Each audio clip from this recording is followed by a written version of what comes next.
Hello, my darlings. I have a new book to read to you today. Art Dog by Thatcher Hurd. Thatcher Hurd, thank you so much. And you know who else? Susie Scott and her family loaned this to us so that we could enjoy this. And she used to read this to her kids, and they're grown up and they're amazing and they love these books still. So, pretty important book, Art Dog. So here's what they put on the inside, and this is the end pages, and this is the spine, and here's another end page. Those are the real names for these parts of the book. Spine, just like you have a spine. So let's get started on Art Dog. Art Dog by Thatcher Hurd.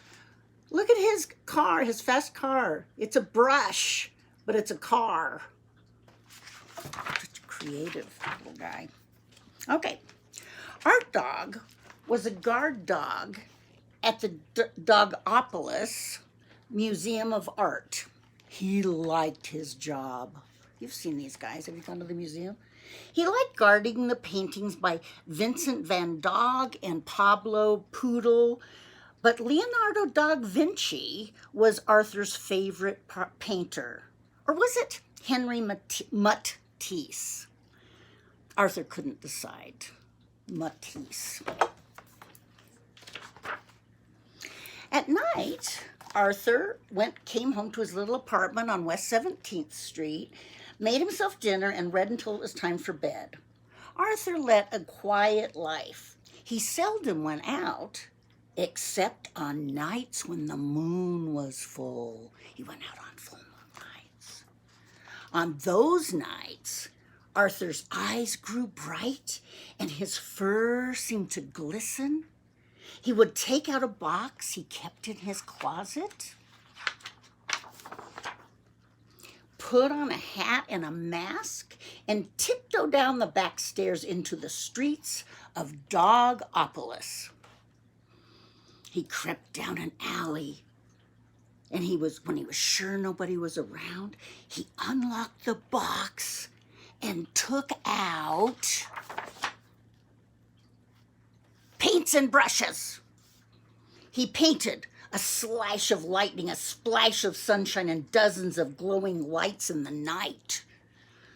He painted monsters 10 feet tall, fish with tails the size of houses, frogs ready to hop over skyscrapers. What a good painter. When he was finished, he crept home, a dog alone, wondering if anyone ever noticed his paintings. I think they did. No one saw him paint or sign his paintings with a splat of his tail and the name Art Dog. Here's where he signed it. No one knew who Art Dog really was. Until one night at the museum, crash! A window was broken. A door was busted. Bring! The alarm went off, and footsteps clattered down the alley behind the museum. Look, someone's stealing the Mona Lisa. The police screeched to the scene of the crime. The director of the museum was not far behind. Yikes, the Mona Wolfa's gone, cried the museum director. Look what they left instead of a Leonardo da Vinci. And they left that. Is this art? Looks like a Mona Lulu to me, said the chief of police. The paint's still wet, said the museum director. Find me the culprit, barked the chief of police. They nabbed the first dog they found in the alley. His eyes had a certain glow to them, and his fur seemed to glisten in the moonlight. He also had a paintbrush in his paw. Book him, said the chief of police. They threw him in jail. But when no one was looking, he pulled out a brush and a tube of oil paint, and he painted a ladder for him to get out. He climbed up the ladder, and where there were bars, he painted a window and jumped out. into the streets of Dogopolis. Then he put his nose in the air. What was he sniffing for? Suddenly, he took out his brush and his paints.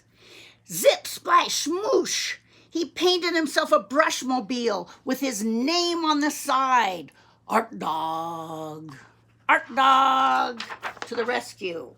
He whizzed over to the Acme paint factory to fill up his tank with paint.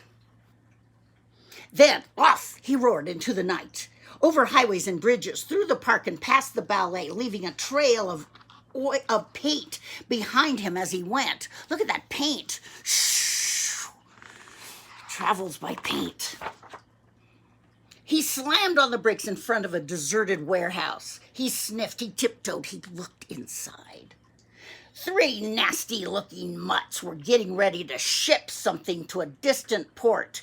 He took a closer look. It was the Mona. Yikes! The mutts turned around. "Hey, what are you doing here?" said the biggest mutt. "Gosh, I must have made a wrong turn," said Art Dog. "You can say that again," said the mutts. It looked like big trouble for Art Dog. There was only one thing left to do. What do you think he did? Okay, there was only one thing left to do. Paint! Shh! He paint, and he's on guard, it says, and touche, he says, and look, he's painting. These are references to art that we love and know in museums, and he completely disarmed them with his paint. "What a masterpiece," he says. "What a masterpiece," said the chief of police as he arrived with the museum director.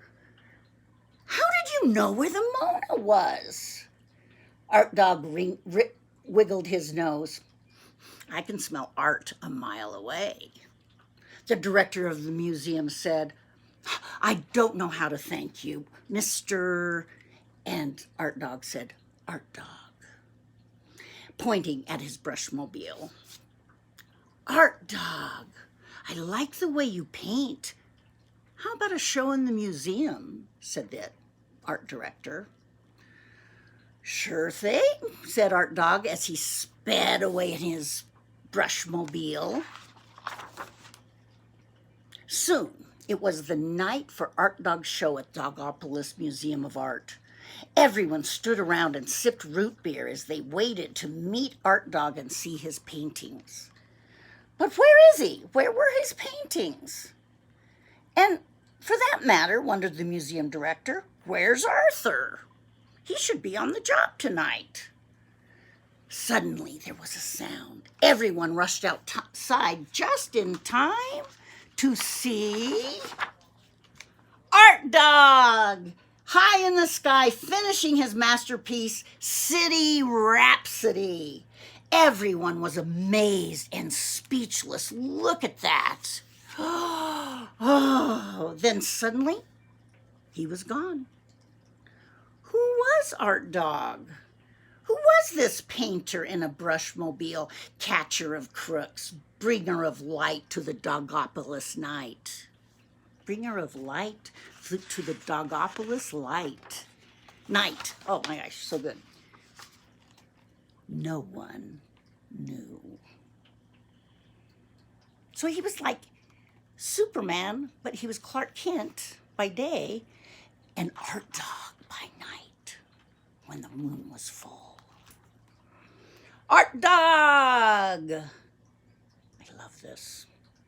He painted his way to freedom and to life.